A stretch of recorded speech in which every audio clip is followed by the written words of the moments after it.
Here comes the, y'all don't really want it like, yeah. Here comes the, no. Here comes the, oh. Here comes the, y'all don't really want it like, yeah. Here comes the, no. Here comes the, oh. I'm Patrick/Paddy McGowan. I'm a midfielder for the English Knights Lacrosse and also a captain.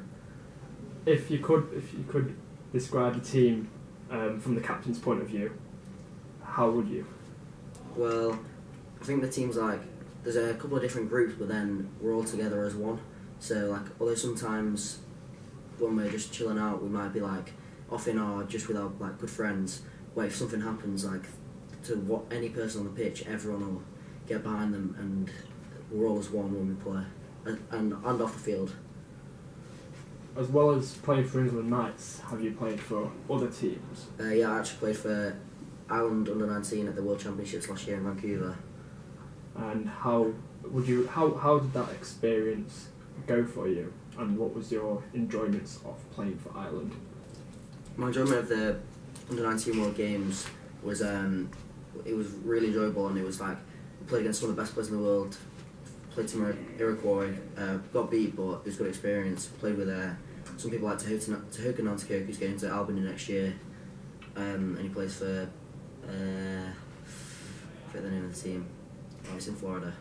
If you could rate your experience with England Knights and then Ireland under-19s, what would you say are the good things of them both, and like the things that could be improved with both? So the Knights tour has been a lot more intense, because when we played with Ireland, we had 1 game a day maximum, whereas we played 4 games a day the other day. So this is a lot more physically demanding. Although the games in the World Championships were 80 minutes rather than 40, but the World Championship tour was longer, and we had a lot of training apart from the games. So it was kind of, we were more focused we were preparing more for the game, watching game film, loads of team meetings, whereas the Knights tour has been a lot more just hectic and a lot more intense with games. So the final game is going to be played in a bigger stadium environment than you have been playing over the past couple of days. How are you going to prepare the team for that game, and how do you think you can improve of what you've done so far? So with the bigger stadium, everyone might be a little bit more excited and a bit more nervous, but we need to calm everyone down and make sure everyone just treats it as a normal game, because that's essentially what it is. Apart from it's slightly more important, but we just need to get everyone on the same page and make sure no one's overly excited and going to make rash decisions, because that'll be like what will kill us in the game. We can't like get penalties and get off the field, because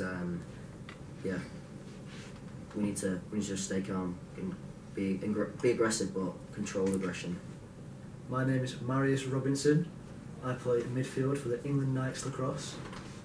So, how would you how's the experience been playing in America so far? The experience has been very good.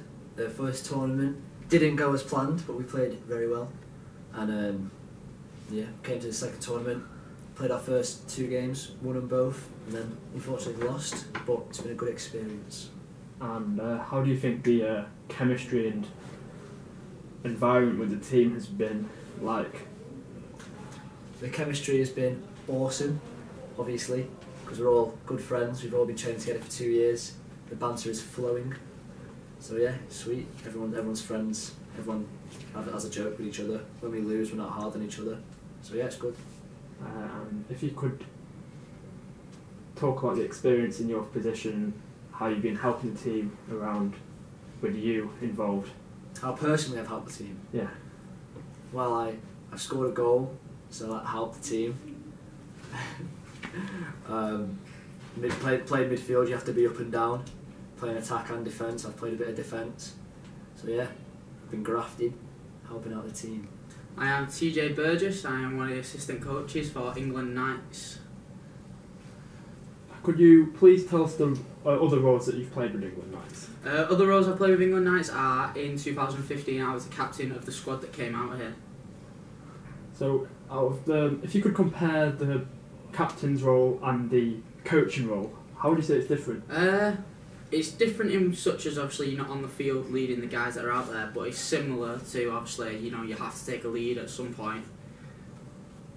Because of being a coach for England Knights, you have to treat the players as if you're like the coach, the assistant coach. So how's it been? Has it been hard for you to treat them as the players rather than your friends? Yeah, I think you've always got to try and, you know, keep that divide between coach and player relationship quite defined. Otherwise, obviously, you get dragged into all, you know, the fun side of things where actually, you know, as a coach, you're out here to do a job. If you could talk about the experience you had when you were the captain and player for England Knights. It's just a phenomenal experience, really. It's honestly next to none. The friends you make and, you know, the friends that you stay with for the rest of your life is just phenomenal. Yeah, I'm Scott Waddell. I'm head coach of Knights Lacrosse, English Knights Lacrosse even. If you could tell us about what made you want to start the England Knights Lacrosse. To begin with, it's something that I was telling this story last night, and something that I've always dreamed about doing, bringing a team over here to play Americans to improve the standard of lacrosse. I coached for England under-19s in 2008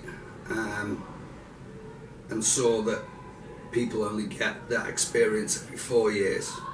What I wanted to do was do it more often, coach kids up over a 2-year period, bring them out to the States, get them the best competition possible. Okay, sorry. Have you got any plans for the future of England Knights? Big plans actually, yeah. I want to try and open it up to Europe. I want to try and do a European team based on the same thing, called the Crusaders, under the same banner. I want to start doing events, I want to start doing camps in Europe and the UK. Will you be extending the age of England Knights, or will you be keeping it 15 to 17? I'm going to keep the basis of this team exactly the same. Okay. Because it's something that I love doing. I think it works. I think the family atmosphere of it and bringing those kids in for them to experience has got to stay the same.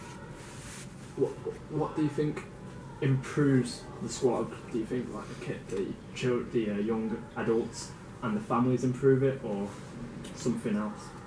I think it's an accumulation of everyone. You know, it's as good as the people that are involved in it. You know, it's for the players. We try and give them the best ideas we possibly can. Give them the best coaching. If they want to take it to the next level, then they can. Also, the families are heavily invested in it. You know, I think they work just as hard as anyone else. And I think, you know, you can't set that up in the UK. You have to come out here and experience it, live together, be together every day, play in this environment every day to improve. They have to play the best competition, and that's what makes them improve. And then each 2 years, it becomes a family. Out of the two tournaments that you've had in America this time around, have there been improvements in the England Knights from this time around versus last time around? Every group's different. You have a basic philosophy of how I believe the game should be played, but for this night's probably the best defensive unit I've ever had. With other teams it's different, so you have to change your mentality all the time, really. These Knights coming over this year, what do you think? How do you get them ready for such a big tournament like this? Well, if you ask the boys, everything that we said every week became apparent. But unfortunately, you can't replicate it in the UK. You can tell them that this will happen and you need to prepare for this and you need to take it to the next level. Until they actually get here, that's part of this process. So if they ever do anything like this again, for instance, playing for England or playing for a national team or playing for another travel team, they're much better prepared. I was speaking to Ravi today, who is an ex-England coach that I've worked with England before, and he's seen that on England trips, where our players are much better prepared to live with each other in hotels, stay on buses for hours, to play in that environment, and everyone's getting something from it. You know, everyone's getting something from this programme, whether it's the player personally, it's improving our sport, it's improving our players, and you know, long may it continue. To be like the only England team in this American tournament, how does it feel that you've only got one team out of the 12 total that are competing with one another? Good, to be honest. I don't think anyone else could do it. I don't think anyone else is doing it. It feels great to give exposure to American coaches, American players, American parents. You know, you get a lot of the question of, have you only just started playing in the UK, or you know, the sport's growing. You know, they're not aware that we've been playing the game for over 100 years. How do you feel like where you finished this year in the tournament? To be honest, I don't focus on that at all. No. What I focus on is, have the players performed? Have they improved throughout the tournament? Have they experienced something that they wouldn't be able to experience in Europe or England?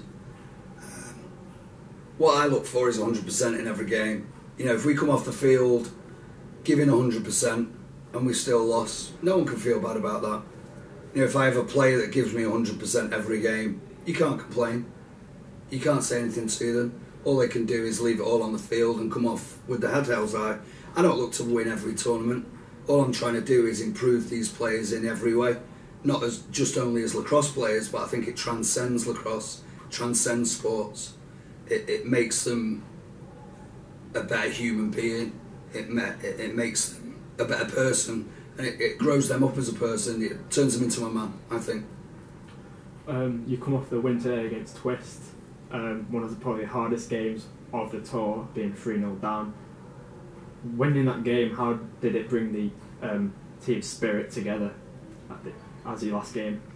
I think it's been like that all the way through. You know, I think it's a belief factor, it's a trust thing within the team. I think, you know, the difference with the game was why we were 3-0 down is because we didn't get many possessions at the start of the game. I truly believe if we have more possessions and we have the ball and we're savvy with the ball, we're going to beat the teams. You know, that isn't a problem. It felt great to win that game for the boys because it was the last game. It'll be the last thing that they remember, and they deserved it. You know, and that's the process. Is that you can't do all the things that you do at home. You have to play more reserved. You have to keep the ball. You have to, you know, look after the ball to be able to have more possessions. And I think that's what they discover. You know, at home you play one way, and you either win or lose. Over here you have to make adjustments throughout the game. People have to play a role. People have to be very careful with what they're doing on the field. And again, you wouldn't be able to set that up in the UK. You have to come here to experience that. You said you managed England on the 19 level. How does it compare to managing Knights? What's the difference between the two? I don't think there is one. I think whether you're playing in the World Games, you know, obviously when you're representing your country, which we are, you know, it's very important of you represent them in the right way, on and off the field. I think with us, it's more of a relaxed atmosphere. They obviously know that this isn't England. It's not something that the coaches are watching them all the time. It's more of a family atmosphere. You know, we let them have fun outside of the game, but then when the games come, it's a change. I don't think there's too much differences, to be honest with you. I think the standard here is amazing. The only thing with the World Games is you get totally different styles. You know, the Canadian style, the Iroquois style, the Australians, the English, the Americans have all got totally different styles. And to adapt to that in a World Games, each day playing 6 games in 6 days, you know, you have to be an athlete. You couldn't eat pizza every day. you couldn't eat fast food every day if you were doing that 6 games to 6 days. You wouldn't get through it. And, you know, to try and adapt to those different styles is very difficult. When we come here, we spend 2 years learning the American way of playing lacrosse, American rules, the way that they play, and that's what we try and you know, adapt for. I don't think you could do that in the World Games because you've got so many different styles. And finally, for the people who don't know, can you explain what lacrosse, the basics of lacrosse is and how it works? I think there's lots of games within the games. You know, you start with a face-off, which is a game within a game. You know, you have to have specialists to do that. Defensively, they have a different length stick, so you can use the length of that stick to keep attackmen away. Obviously, defensemen can be a mixture of people. They can either be an athletic, big guy, they can be a shorter, fast guy that's really good with the stick. I always think you need a mix of those. And then you've got a goalkeeper, and that's totally different. You know, again, that's a game within a game. You know, mainly you stay in the crease.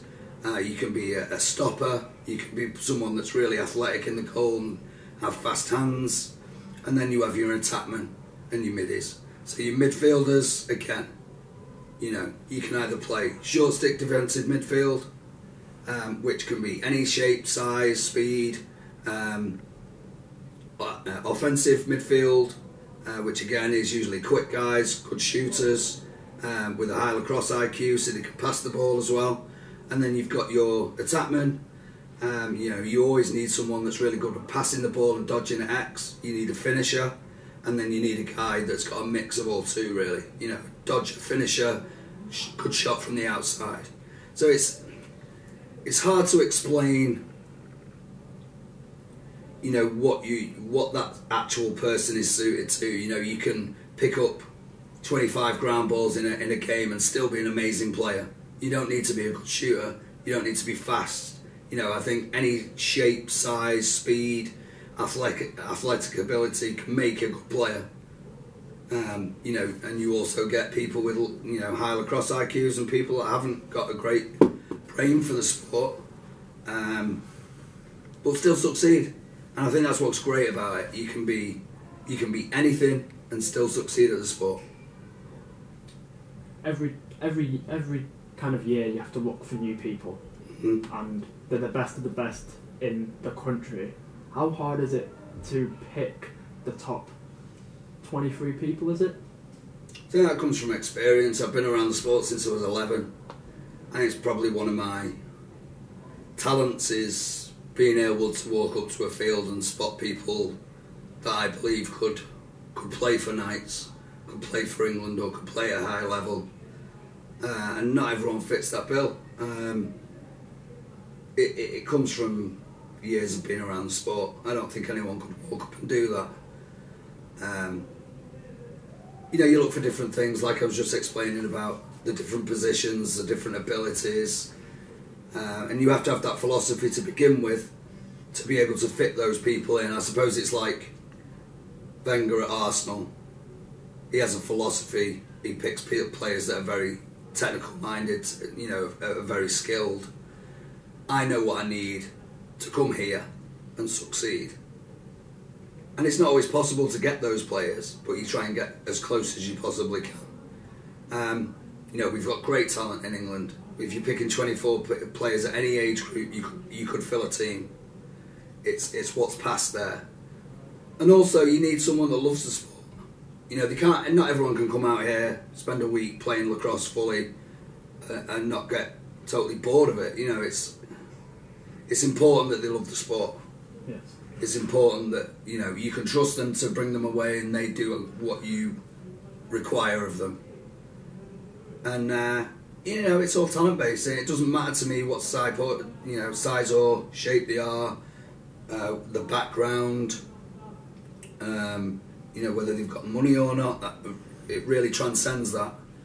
It's got to be about a skill level or something that I see in them that I think I can either bring out in the process of the 2-year process, or whether they've got something already there. You know, for example, we've got Dan Jones on the team. He's 15. he's still one of the best players on the team. Age doesn't matter to me, it's talent. You know, we've got Elliot Bickerton, probably one of the smallest players on the team, definitely been one of the best players on this tour. Really doesn't make a difference to me, again, about size, shape. It's just about ability and whether I could trust them to get through this week, really. That's the important thing.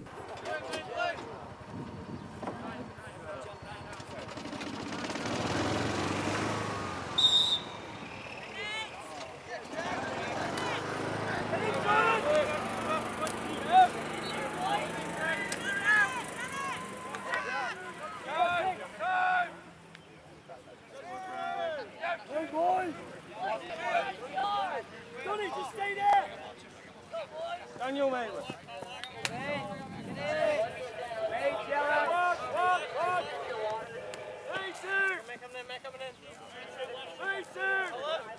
On palm! On palm!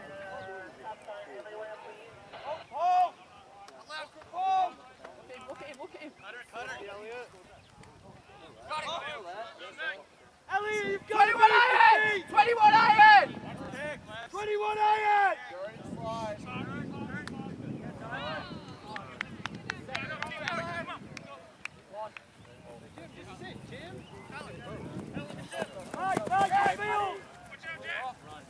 Jack! Play it! Play it! Hit that G! Jack!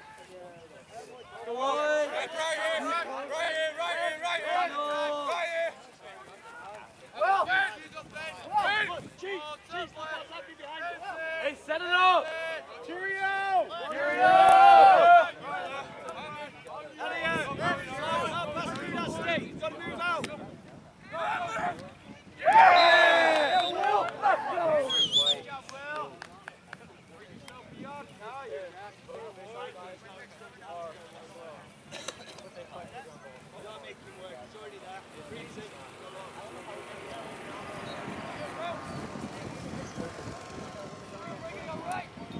Come on, Austin, get the drum ball, man. Come on, Ellie! Come on, now!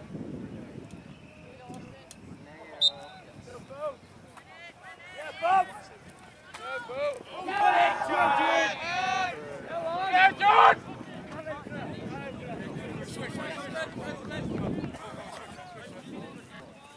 Here, whoa. Come back. How do you get it?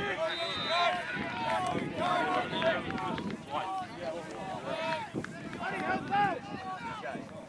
Hey, higher, Austin. One more. Good time. Good set. Go back, buddy. Keep cutting, Will. Check. Oh, there it is. Shit. Come back.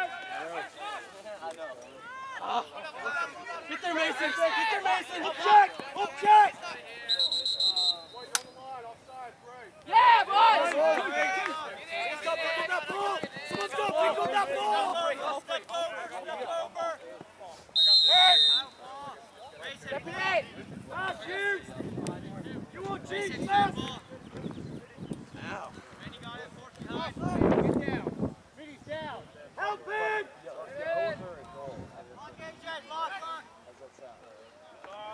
Get through, man. All right, go. Go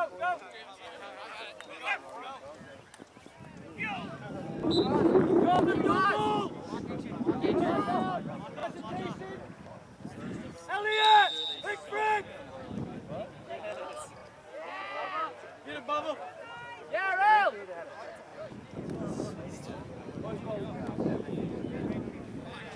Cheese come. Yeah, down there. Correct. What? Yeah, boy. What's that? On done. Go team. For a skirt as a nigga can be. It's gon' sound like when I'm coming, like when I'm coming, like when I'm coming for ya. It's gon' sound